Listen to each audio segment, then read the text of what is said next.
Welcome back to COS 217 lecture. Today we strike a balance between C details and software engineering fundamentals. We'll talk about some details of the C language that facilitate modular design, encapsulation and data hiding, and also clean interface design. But we'll also talk about the design process and how to decide what constitutes a clean interface in the first place, and how to balance trade-offs between different characteristics of a good modular design. As always in this course, it comes back to abstraction. Modularity is the manifestation of abstraction. We abstract away the details of an implementation behind an interface, whether a stateless module like your string module, an ADT like you saw in precept 10 and now in assignment 3, or an abstract object that you'll see in a future precept when we get to assignment 4. In creating these abstractions, we constrain what a client can do with a module, which at first blush sounds like a bad thing, but ends up as a powerful guarantee to the programmer implementing a module that they're contractually protected from having to deal with unreasonable client actions, and following from that they can be sure that in the absence of their own error, the internal state of the object will remain consistent without the client's meddling.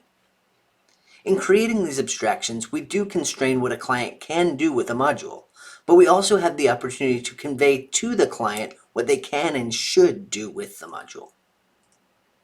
So through this lecture, we're going to discuss these 8 characteristics of a well-designed module. We'll start with the one that you're already familiar with from your object-oriented introduction in 126, and that is encapsulation and information hiding. Information hiding is a restriction against the client directly accessing and manipulating the state of a module. Encapsulation is the tying together of a module's state and its functionality, which both facilitates information hiding and also provides the ability for the client to access the internal state in a constrained manner. These are important goals for several reasons.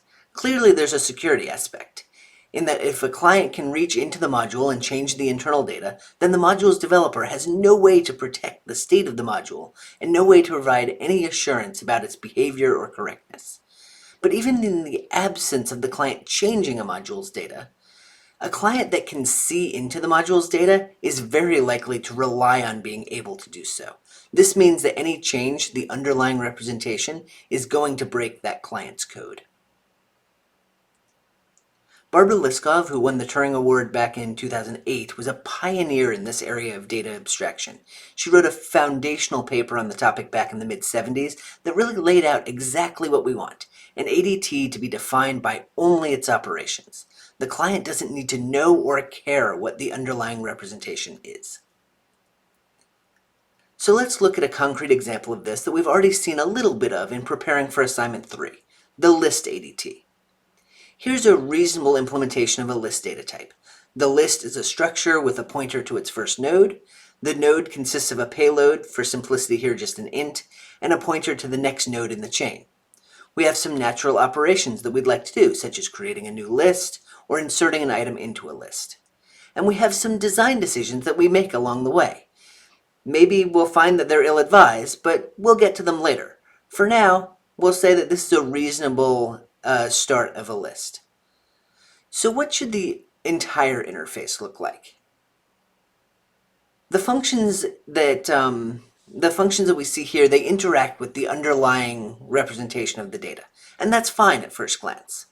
The type itself, though, needs to be hidden from the client. And if the functions take parameters of the type and return values of the type, this presents a conflict, because we have to, at the very least, reveal how much memory these structures require. Instead, if we use only pointers in the interface, the size is well defined, since all pointers are of the same size. And the client just has to know that the struct exists.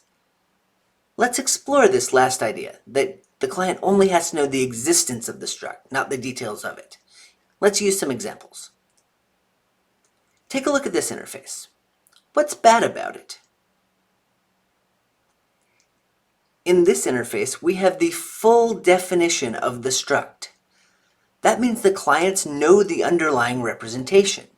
The client doesn't do anything with that knowledge, but there's nothing to stop them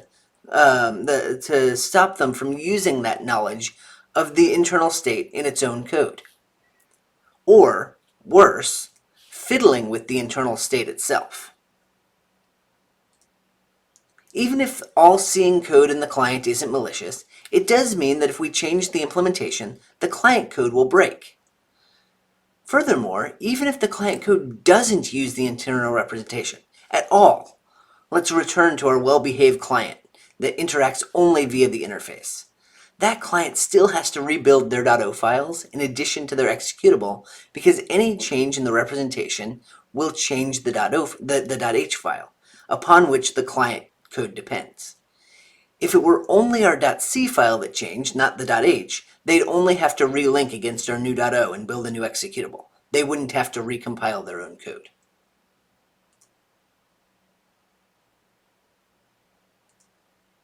Thus, the interface file should provide a declaration, not a definition, of the state structure. This line says, "Hey compiler, struct list is a thing, but nope, I can't tell you anything about it." The client programmer does not see the implementation. The client will not be tempted then to directly manipulate the fields of the list object. Even better, the compiler does not see the implementation when compiling the client. Thus, the compiler would not allow a client to directly manipulate the fields of the list object. It's not just a discipline, it's actually a prohibition. But then if a client can't see the internals, how is it supposed to know what to do? The interface can act as a specification to the module. And we'll talk a little bit more later about details of how to communicate this specification to the client, but you already know the basics. Function comments in the interface, just like you've been doing in assignments. But how could we formally specify our interface? First, note that we need to specify something about the type itself. So here, it's a list, and that list is just a sequence of integers. For our insert function, the specification makes the behavior clear, but maybe naming leaves something to be desired. As we go to develop the spec, it should give us pause as to whether we've chosen the right names. Perhaps we should have called this prepend to make clear that it's inserted at the front. On the other hand, we've yet to see anything that actually indicates it's ordered, so maybe prepend would go too far. As it ends up, we'll see in a moment that ordering does matter, so perhaps prepend would be better. Insert, though, is general, so it might be more realistic to either have a client understand what this means, or it might just be more general and so it can jive better with existing interfaces, or be less susceptible to being incorrect if we change the underlying implementation. So next up is concat. And this shows us that sometimes the specification is as much about what a function doesn't do as to what it does. Again, here we see the opportunity for better naming. Without the specification, there's no telling which of P and Q is the source and which is the dest, and so we really should have named the parameters to match. Nth key again gives us pause when we write the specification. What do we do if n is beyond the length of the list? It'd be nice if C had option types for exactly this reason. If it exists, return it. Otherwise, return none. Plausibly, one could change nth key to return an int star that points to int or null as an option. This is sort of the Java idea of we return a reference that either is null or a reference to a object. And perhaps there are even yet still better options. We'll talk about them later. You're justified in thinking that this specification is ridiculous, though. Hey, if I return an arbitrary int, this has all sorts of bad side effects. Notably, I can't tell if it's the nth value or if there is no nth value at all. Totally, you're right. But I'll offer up some small support. The client shouldn't be requesting an invalid item. Furthermore, this isn't completely foreign. This is basically what C already does for arrays, and we tolerate that, right? So specifications are important because they allow reasoning about the effects of code without getting to run them. For example, here, without remembering anything at all about the specification of list, was it an array, a linked list, some more advanced structure? Who knows? Who cares? If we have the specification, we can trace out the behavior of the client code. Also, as a practical software engineering matter, this is critical. It is not at all unusual for multiple teams to be designing multiple portions of a project, and each one team relies on something being built by each other team that isn't done yet. It would be disastrous if we had to somehow serialize the entire development so that Team 1 had to finish before Team 2, had to finish before Team 3 could even start. And that's before even getting into circular dependencies. It would be a disaster. So this idea of a formal specification, an interface with some guarantees of a contract, is a really powerful idea that not only is practical, but it's not only theoretically nice, but also practical in that it facilitates real-world software engineering. It is common in idiomatic C to go up one step further than the previous interface even. The typedef keyword in C creates a new alias for a type. It's common to use it to give the name to the pointer to a structure, where that structure is again given as just the declaration, not the definition, just like we've seen. This doesn't add any capabilities to our module or change the encapsulation or information hiding properties, but giving a name for the handle we use to pass around the instances of an ADT makes it feel maybe a little bit more like an object, and consequently then we can sort of encourage the encapsulation towards object-oriented thinking. Also, practically, for whatever reason, seeing the mysterious underscore T types makes programmers less likely to try to do things that they know they otherwise can try to do on structs or pointers to structs with the dot operator or the arrow operator. If we've designed our module correctly and we only have the declaration, not the definition in the interface, they won't be able to do this. The compiler won't let them, but it's such a temptation that it wastes their time, and they are furthermore going to be confused by errors that talk about incomplete types, because that's not a natural term that we use all the time. But that's what you end up with if you try to do a dot operator or an arrow operator onto something that you only have the declaration, not the definition. So we can sort of avoid this entire mess by saying, nope, you get to ignore that it's a struct underneath the hood. Just think of it as a list T, or a stack T, or a symtable.t. Think of it as an object. Pretend it's Java, just for this moment. So now that you've been to precept about ADTs and we've taken a deeper dive into ADTs thus far this lecture, take a crack at this question.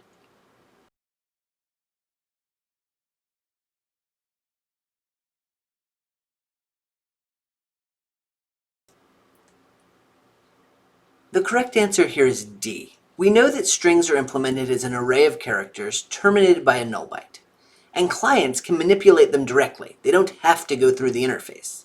Contrast that with symtable, where a client has to use the interface for everything, having only an opaque pointer to serve as a handle to this instance of the ADT. Note that some people might have said E, and I think that's the second best answer here. But in the context of string.h, we have a set of operations on strings and the underlying sets of values. And so this is a sort of the same idea as a data type that we've defined it. Operations and underlying set of values, data type. I think it's unreasonable to say that string is absolutely not a data type here, even if it is really just an array with a null byte at the end. So the next characteristic of a cogent module is that it should manage memory and other resources in a structured and consistent way. Concretely, we expect the module that allocates memory should by default be the one that frees it. And the same goes for other persistent state, like open files. The rationale here is quite simple. The module that allocates a resource is the one that knows it has been allocated. No module or client should be held responsible for predicting the underlying allocation behavior of some other module. And even if we did expect that, it's problematic for debugging. If a module allocates memory with the expectation that a client will free it, and then the client doesn't, we'll hold the module at fault. Meminfo or Valgrind will claim as such, pinpointing the location at which the memory was allocated within the module, and then saying, hey, it was never freed. We have nothing to look at except that module to say, you didn't free the memory. But it's not the module's fault, it's the client's. To some extent, this is already the case if the client never calls the free function. But this breaking of the status quo, where we would say that the client has to explicitly free using the free function call on the pointer, that would make it even worse. Let's take a look at the design decisions made in assignment 3. For each binding, there's a key and a value. The characteristic of good modules that we're talking about right now says that if symtable allocates it, symtable should free it. But that's fine. It still doesn't answer, should symtable allocate it, or should the client? Let's look at the key first. If symtable does it, it's added complexity to the module. Rather than just setting a reference, we have to allocate memory, copy data into that memory, remember to free it when we're done. But on the other hand, if the client does it, we run into the issue from a previous lecture in which the client could corrupt the internals of the data structure just by changing its own memory, which it should be allowed to do. So we chose in assignment 3 to have symtable make a protective copy. But what about the value? In this case, the risk that the client allocates the keys is gone. The value is the result of a search in the table. It's not the search target. So if the client changes the value that the table references, this does change the binding, but not the operation of the table itself, such as its search integrity. Searching for a key that's been put into the table will succeed. The value that it returns might be different, but the search will succeed. Similarly, searching for a key that has not been inserted into the table will fail. So if the symtable owned the value in each binding, furthermore, it would have to know how big each value is, requiring an interface change. Also, then it would be responsible for allocation, copying, and eventual freeing of the values. So again, added complexity to the module. And so the client ownership really has the symtable doing less work, but without this big risk factor that was the decisive element in our choice for the keys. That sounds like a win to me. And indeed, the bottom of the section of symtable interface in A3 in the specs indicates that symtable object must not own its values. One final note on resource management. There are some times that it does make sense for a function to allocate memory and then pass it back to the client to be forevermore owned by said client. The string module has such a function. Stirdup is a function that allocates memory for a duplicate of a given string, copies the given string's contents into the newly allocated memory, and returns the string to the caller with the full understanding that the caller is now responsible for it. There is, after all, no such function as stir-free. When we have situations like this, since they are relatively rare exceptions, the specification, as contracted through the comments in the module's interface, must explicitly note that the memory is now the responsibility of the caller. Here's an example. Our third characteristic of a cogent or coherent module is that it should be consistent. This can be in behavior, for instance, having all its functions make the same resource management decision, or having all its functions be thread safe. But we should also aim for consistency in style and composition. For example, each function in a module should follow a naming convention. It'd be weird if the functions were stirlen but copy string. Typically, we choose to have the module name as a prefix for non-static functions, that is, ones that might be called from outside the module itself. This reduces the chance of a namespace collision. Consider how approximately every single ADT is going to have a new and a free method, and how many different inserts and compares there must be across all of the modules just in the standard libraries.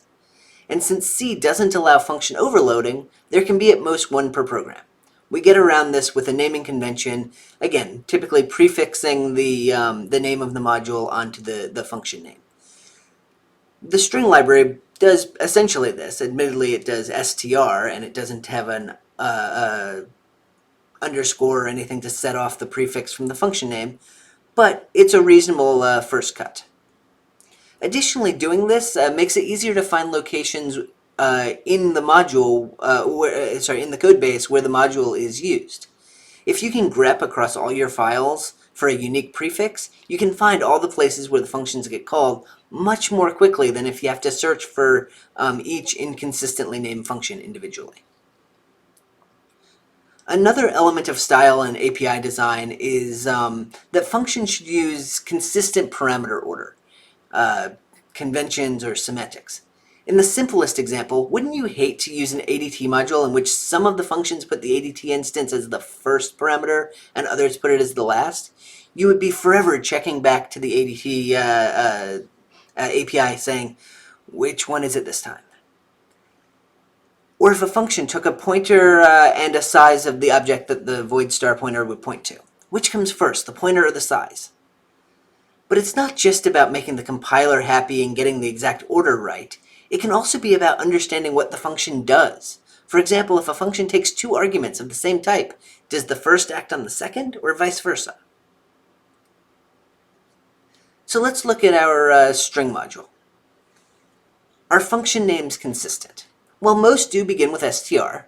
Some have names that begin with mem, though. Are they misnamed, or is this the hint they should be in a different module altogether? Well, they're not misnamed because they don't, in fact, work on strings. So perhaps they should be separate. But on the other hand, they sort of fit here.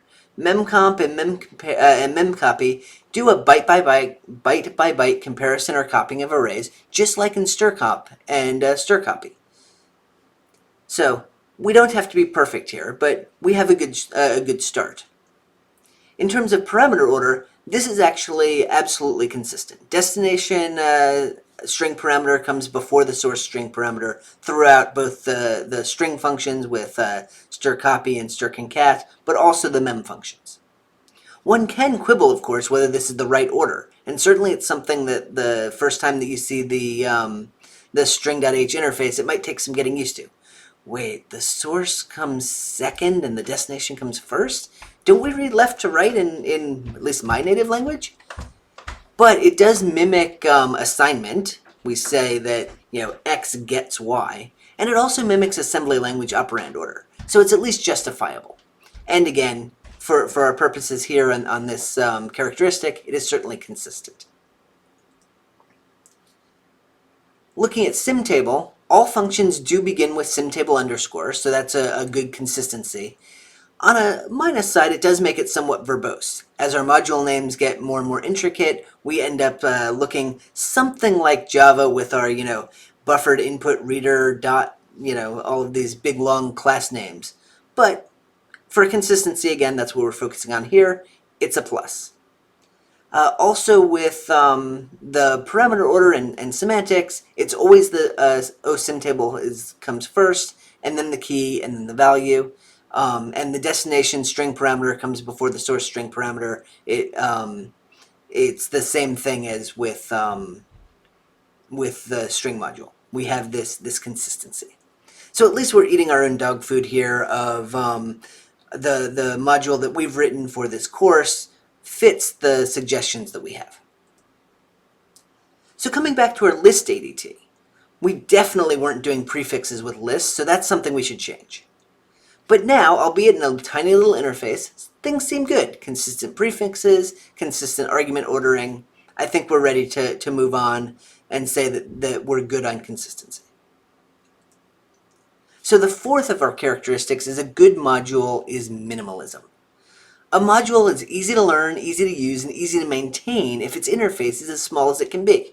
Functions that do one thing, only one thing, and do it well. Functions with distinct jobs that don't overlap. And only functions that are actually needed by the client.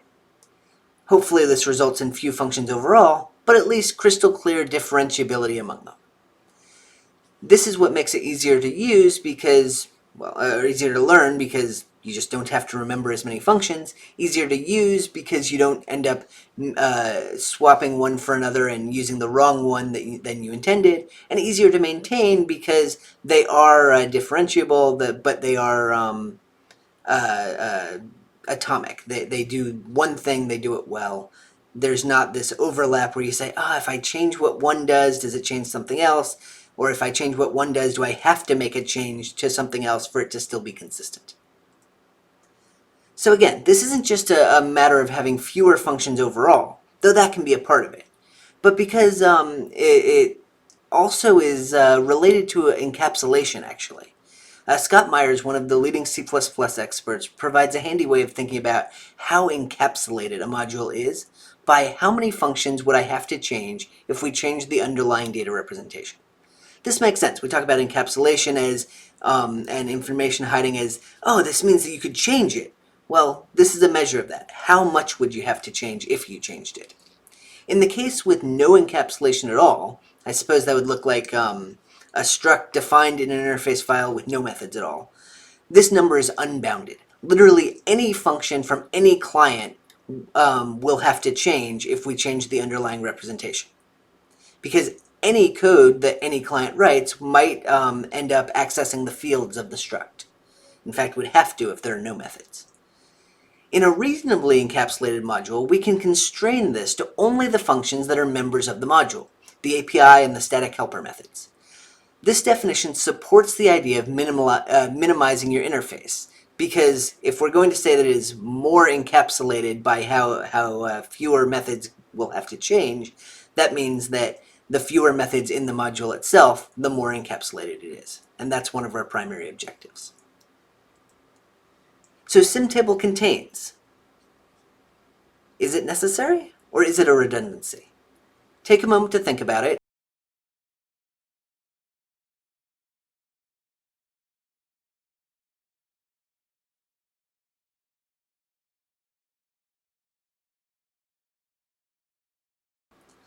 So if symtable contains is necessary here, because if symtable get returns null, it could be the case that either a binding with a specified key does not exist, or a binding does exist but the value happens to be null.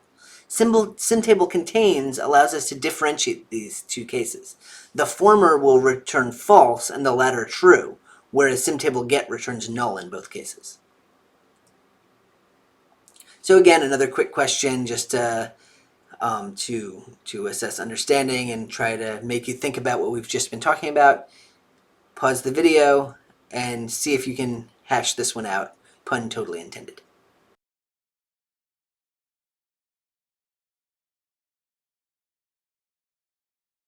All right, here the answer is C. There's no reason the client should be aware of the hash function. The hash function is only ever used internally to the module. The client never needs to see it. The hash function could change, and furthermore, the implementation could change. It might be a linked list where there's no hash table and so no hash function in the first place. So it should be internal, it should not be part of the interface. And C has a visibility mechanism, in this case static, which specifies that a function should not be visible outside of a file. Think of this a bit like private in Java. You'll talk about visibility and duration during the second precept next week, but I will just mention again, I think I've mentioned before, static is fraught. It's perhaps the most confusing keyword in the language because it means a different thing for a function or a global variable versus a local variable, and both of those two things mean different things than it means in Java. So, yeah, woof.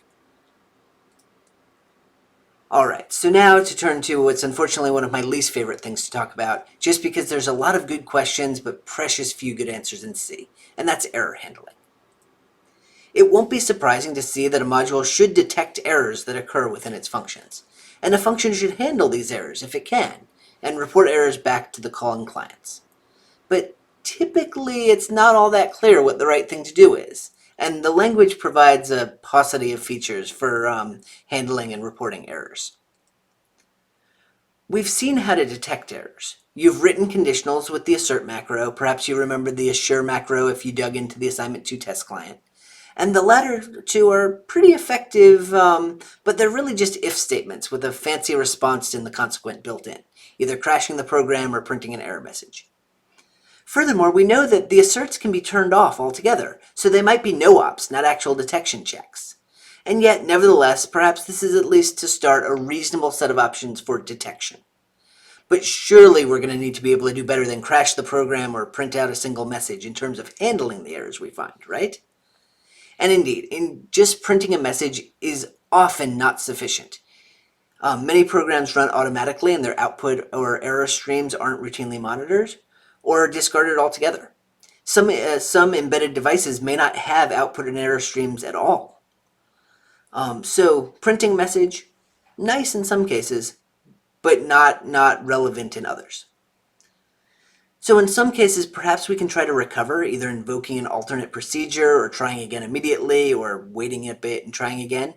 But again, certainly this won't fit all situations.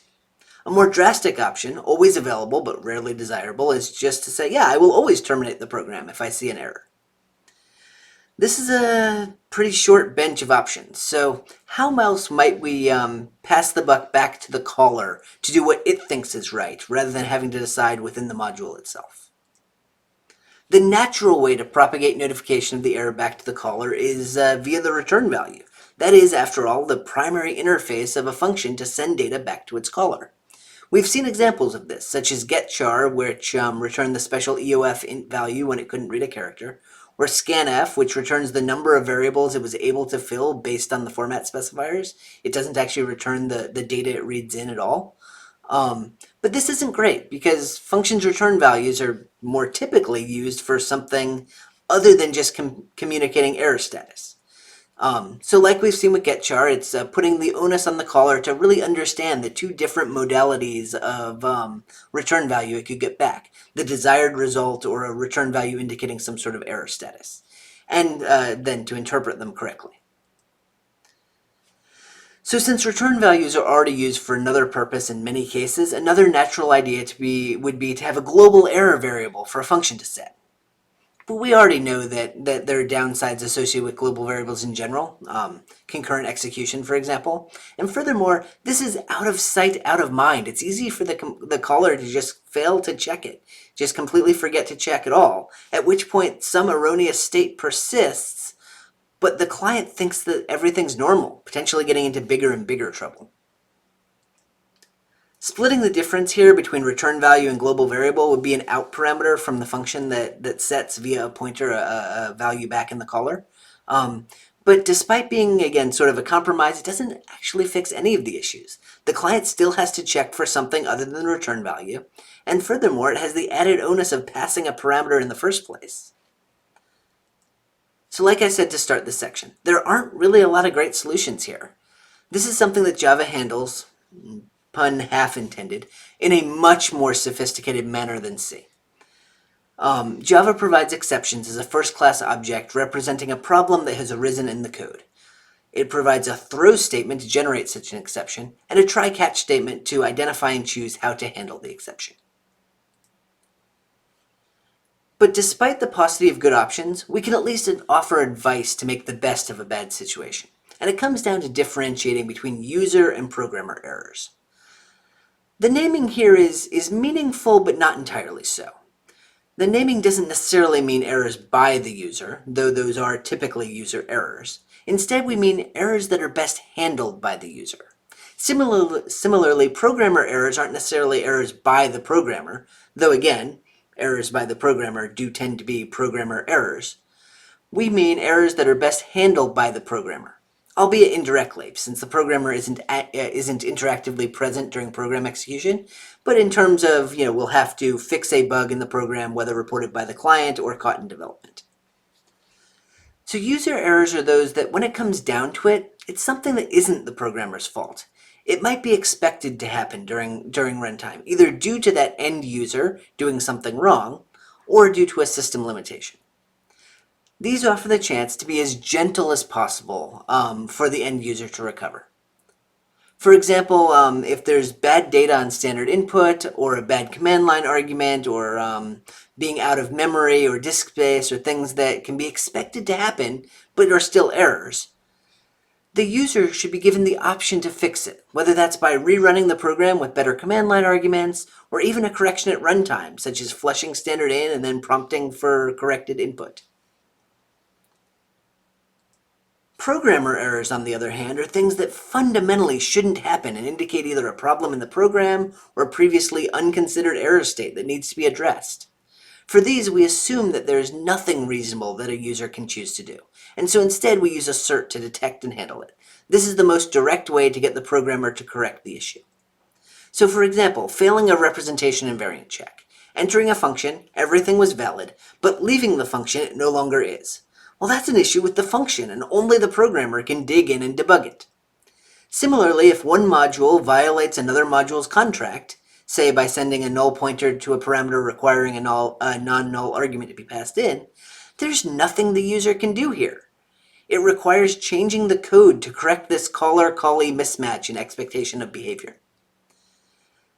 But it's not always so clear-cut. What about contract violations that are due to user input? Those sound more like user errors.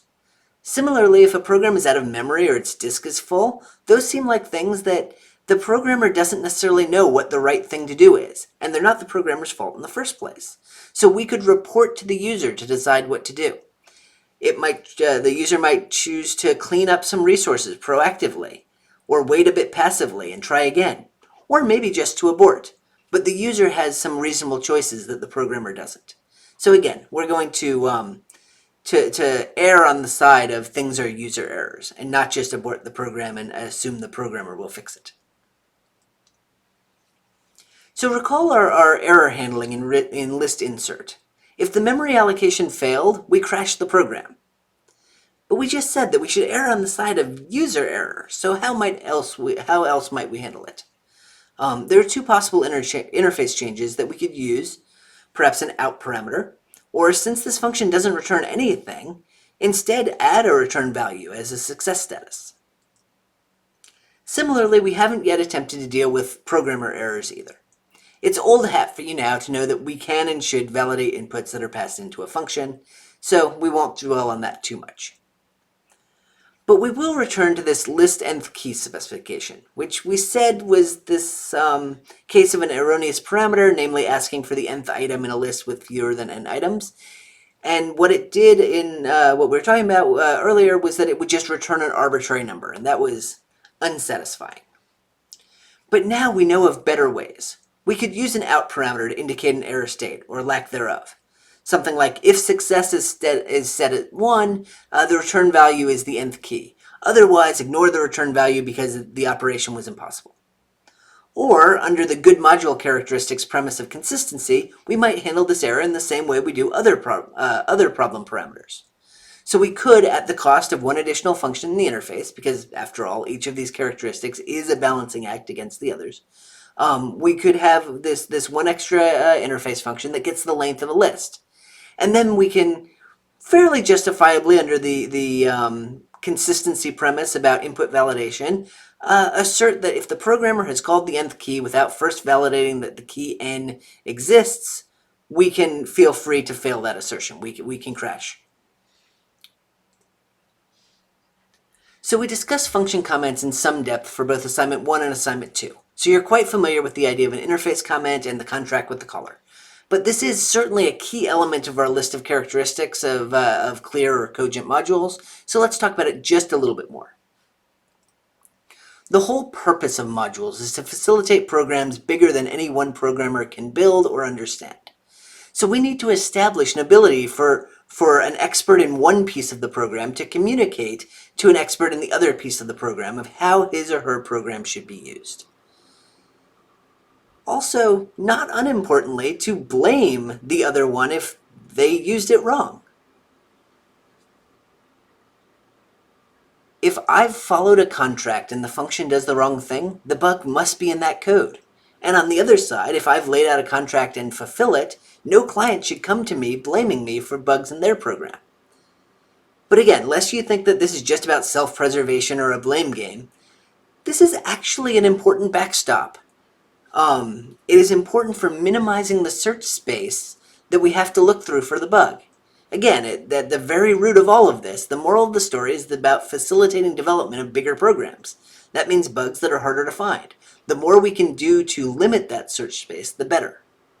And so this communication is exactly what we've been requiring of you, what the parameters are, what the function does, its side effects on persistent state, and what values it might return under which conditions.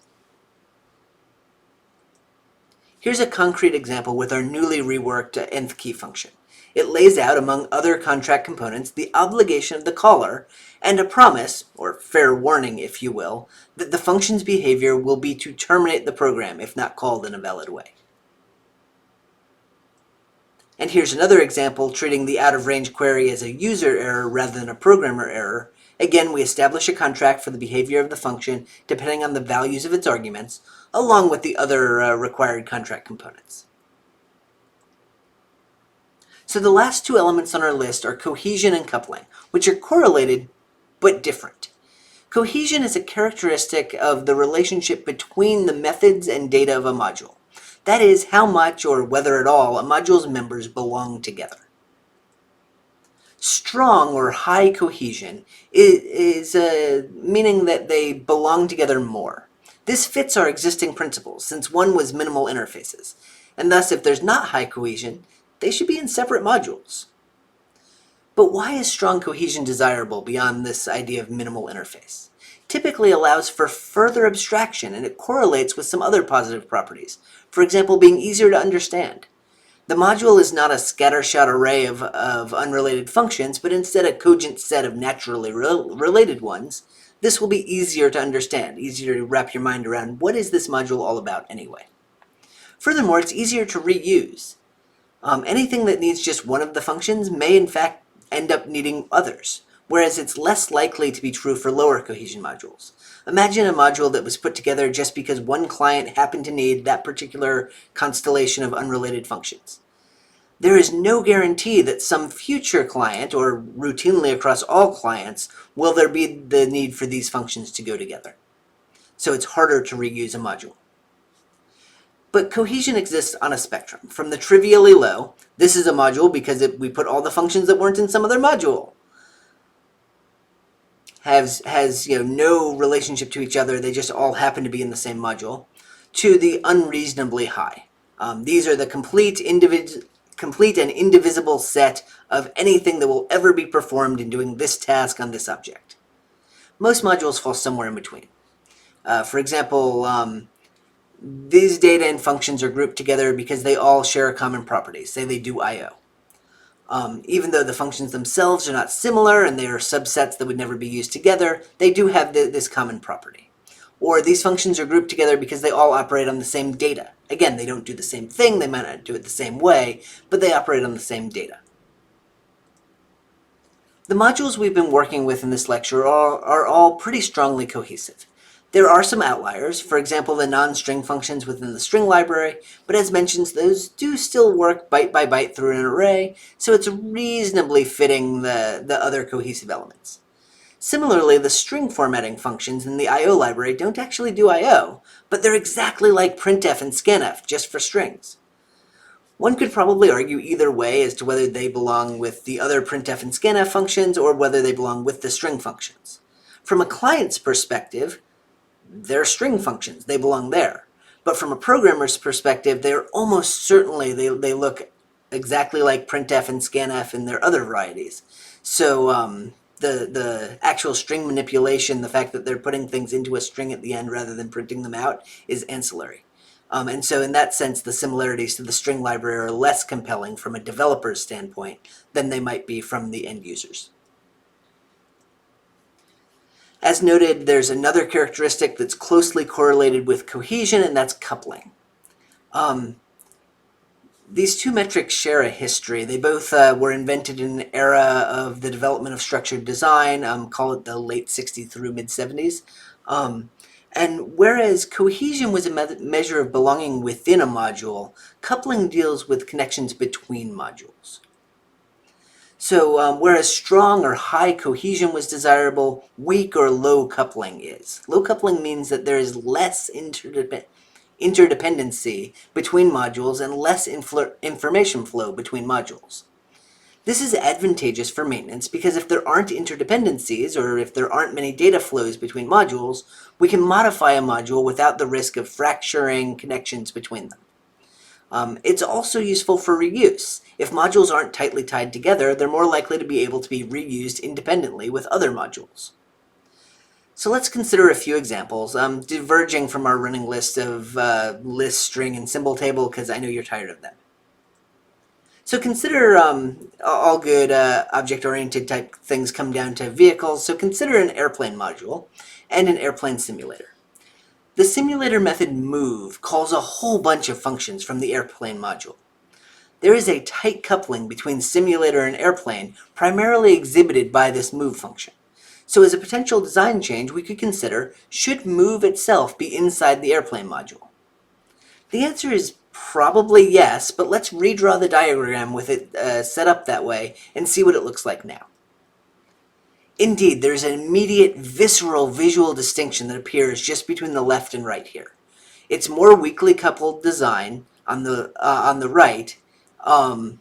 It's easier. It makes it easier to write the client. We just call move. It's easier to write the move because we can use the internal structure. We don't have to find some other interface function to call. It's easier to maintain, reuse, less buggy for all the same reasons we talked about with cohesion, now applied to coupling. And perhaps this is too squishy for you, but I also think it's a match ontologically. The airplane is something that moves. The simulator is not something that moves. So move then should be a function of the airplane, not the simulator. Again, if that's too squishy for you, fine. But I think it at least is philosophically consistent. So now we have a client that in the course of its execution makes many calls to functions from the module. So at runtime, these are strongly coupled. Should the sort function be part of collection module then? Let's look again, redraw the diagram, see what changes. The structure on the right here is probably easier to maintain, easier to reuse, less buggy, for again all of the same reasons. And again, if you're willing to go with me ontologically, I think that you can make the case that sorting is something that is inherent to the state of being of a collection. It's not inherent to an external action on the collection. But I'm not sure this is as cut and dried as with the simulator airplane move example. But in both of these two examples, we see moving functions into the module. This shows us a trend that weakening coupling is at odds with the minimal interface principle. Again, maybe not surprising that several of our ideal characteristics may be in conflict with each other. A third example doesn't consider function calls at all, but rather code updates. Two modules are strongly coupled at maintenance time or through the maintenance phase if changing one typically means the other has to change as well. This is a sort of strong coupling that may indicate that X and Y probably belong in the same module. Whether that's in the client or in the module is irrelevant. Either that or that the interface to F3 in this case is flawed in some other way to manifest this very strong interconnection. And that would be a flaw because, after all, encapsulation says that changing the internal representation shouldn't require changing the client. Or worse, changing the client really shouldn't require changing the underlying representation. So the client on the right here is, again, we think going to be easier to maintain or reuse. And with all of these examples, moving to weaker coupling between modules ends up increasing cohesion within at least one of the modules. So again, those two characteristics are related. We've shown each of these examples as a sort of magic one-step fix, but in reality, this element of design is an iterative process. It's refactoring over and over as you get experience with the code and the set of intended clients. Either you become more familiar with it, or indeed it evolves. So frequent client operations can get pulled into the module. Module operations that never get used get kicked out from the module, maybe to a client that uses them occasionally, maybe to the ether because they're literally never used. Things that change concurrently get put in the same side of the client module barrier, so either pulled in or kicked out respectively. And things that are related to each other but not the rest of the client or module break out to form a new separate module. One last note is that as software engineering moved beyond the infancy of structured design and the object-oriented design paradigm came into being, metrics like these continued to evolve. So you might be interested to learn about connaissance, which is sort of the next dimension encapsulating cohesion and coupling. So that's it for this lecture, which almost wraps up our software engineering fundamental topics. We'll return one last time in Lecture 21 to talk about performance profiling and optimization. Next week's first lecture is a quick survey down some of the lower level systems topics that used to be covered by this course extensively in the second half. So you can think of this as some interesting topics that you're now opened up to be accessible to you with your newfound knowledge of C and your soon-to-come knowledge of assembly language.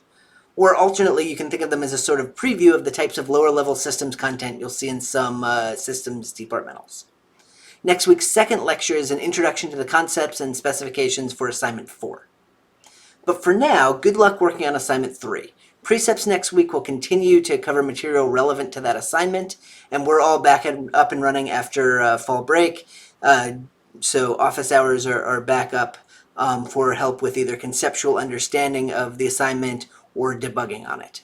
So please don't hesitate to make use of all of the resources available. Don't feel shy or that you're somehow overly reliant on them. They're there for a reason.